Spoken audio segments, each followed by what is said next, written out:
My name is Fergal Lynch and I'm Chair of the National Council for Special Education. So it's a great privilege and a pleasure to welcome you here this morning to the research conference of the National Council for Special Education.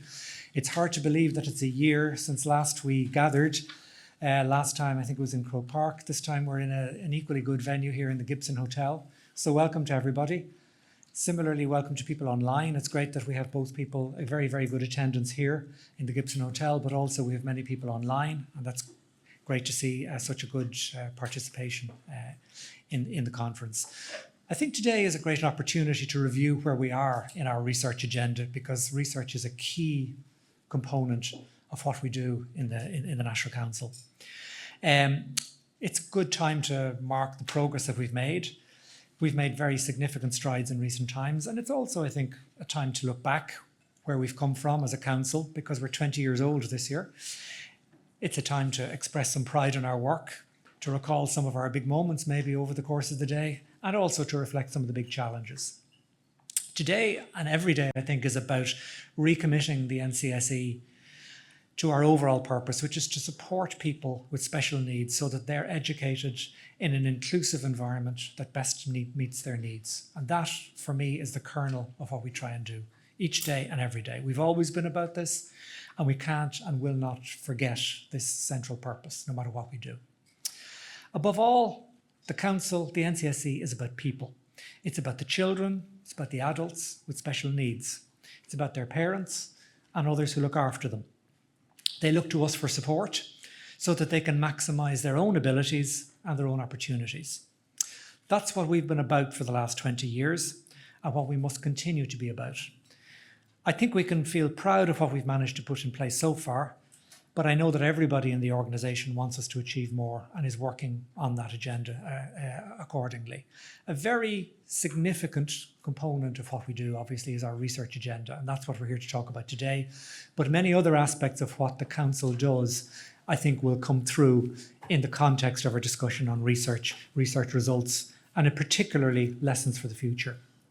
We have made considerable progress over the last number of years. In a research context, we've delivered 7 major policy advice papers to successive ministers, the most recent one being an inclusive education for an inclusive society, which is an extremely important document, the implications of which we'll be talking about later in the day. Over the course of our work here as well, we've prepared some 40 research publications in line with our remit. And also under our brief, we've delivered on a big role in disseminating information, helping parents understand, helping schools and teachers understand through leaflets, booklets, videos, plain English, and a focus on communication.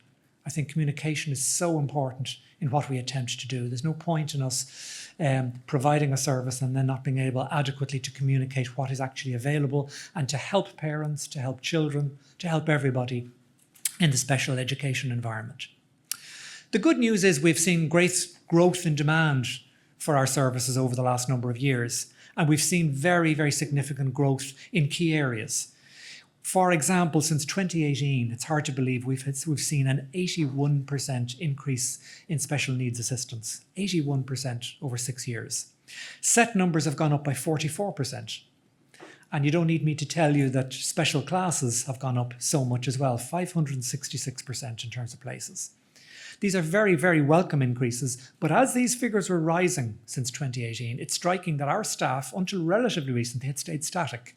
So we had about 230 staff, and yet those 230 staff were dealing with a very significantly grown environment. Now, a very good news in terms of SNA numbers, delivery of services and so on, but the staffing within the NCSE was hugely and increasingly challenged.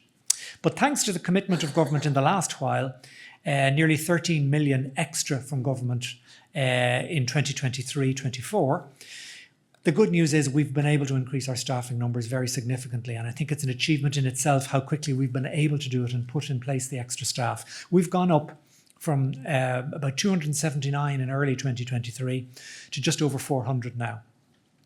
The vast majority of these posts are at frontline level, and that has helped us address the sort of challenges that we're dealing with. And it's obviously very, very significant challenges indeed.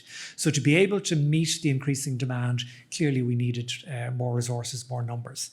I would stress, of course, additional staff does not automatically equate to better services. So part of the reform programme that many of you will be familiar with within the NCSE involved a review not only of how teams and staff are structured, but importantly how we do our work and how we support our stakeholders. So we applied a pretty forensic lens to many of the core operational areas of the NCSE with a view to reviewing systems and making improvements. We also took a new approach to supporting the larger staff cohort who now work in challenging environments.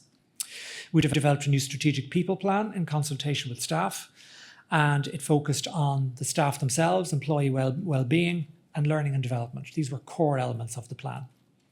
I mention these because they will come up in some context or other during the course of our day as we discuss different aspects of the research agenda.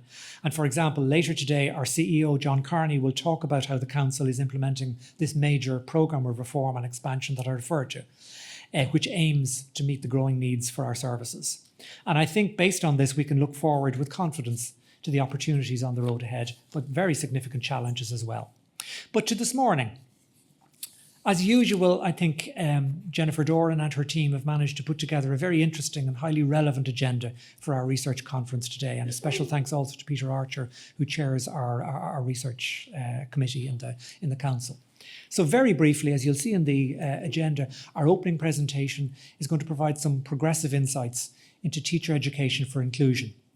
This is a particular area of focus for the NCSE in our day-to-day work and also strategically more widely in our policy advice. We're very, very pleased indeed to welcome Professor Lani Florian from the University of Edinburgh, who's going to consider the essential role that teachers play in promoting inclusive education and the importance of teacher education and professional development programmes in preparing and supporting them to work with diverse learner groups.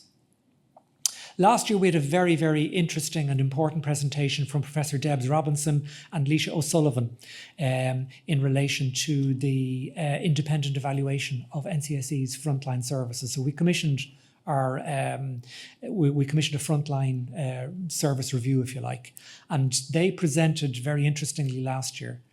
Obviously a very important piece of work. This year it's pretty much done, finished, and we're delighted to welcome them back. Debs Robinson from the University of Strathclyde in Glasgow and Lysha O'Sullivan from Mary Immaculate College in Limerick. And they're going to give us the updated and expanded and substantially developed version of what they gave us a flavour of last year. So it'll be very, very interesting to hear what they're saying, and clearly it will be an opportunity then for us to build on that. John, our CEO, will then follow this and outline how the findings of this research were used to inform our operational restructuring, including our expansion of services and the reconfiguration of our teams. John's presentation will also include updates on Vision 2026, which is the NCSE's vision for a world-class inclusive education system for Ireland, in line with the policy advice paper that I mentioned earlier. Later on in the day then, we'll explore some highlights from a new NCSE pilot research initiative, which is a practice-based initiative that supports teachers to conduct research in their classrooms and schools. And there'll be a panel discussion from which we'll hear those involved in the initiative in its early pilot stages. And that's going to be a very, very interesting and instructive area. Obviously, we are very interested in looking across the system and internationally and to understand what's going on there. And today we're delighted to look at the situation in Portugal in particular. In 2018, Portugal introduced legislation to make their education systems more inclusive. And we're delighted to welcome Dr. Lucy Serna from the Directorate of Education and Skills in the OECD in Paris, who's going to focus on the key findings of an OECD review of inclusive education in Portugal. And no doubt she'll span wider than Portugal as well. We'll have a sense of what's going on internationally. And this obviously will be of great interest in Ireland to hear more about the findings and the lessons learned. So I hope that you find today's conference both stimulating and valuable, and that you enjoy the day as well as finding it useful. On your behalf, I'd like to say a special thanks to the major organisers, Jennifer Doran, Caroline McKeown and the whole team for putting the whole event together. To Dr. Peter Archer, the council member and chair of our research committee, and indeed to the whole research committee who have supported this process. I think we've a lot to learn from today's sessions. I'm looking forward to it. Thank you again to everybody for coming, whether you're here in person or online. And it's a great pleasure now to hand over to Peter, who's going to chair our first session and introduce our speakers. Thanks very much.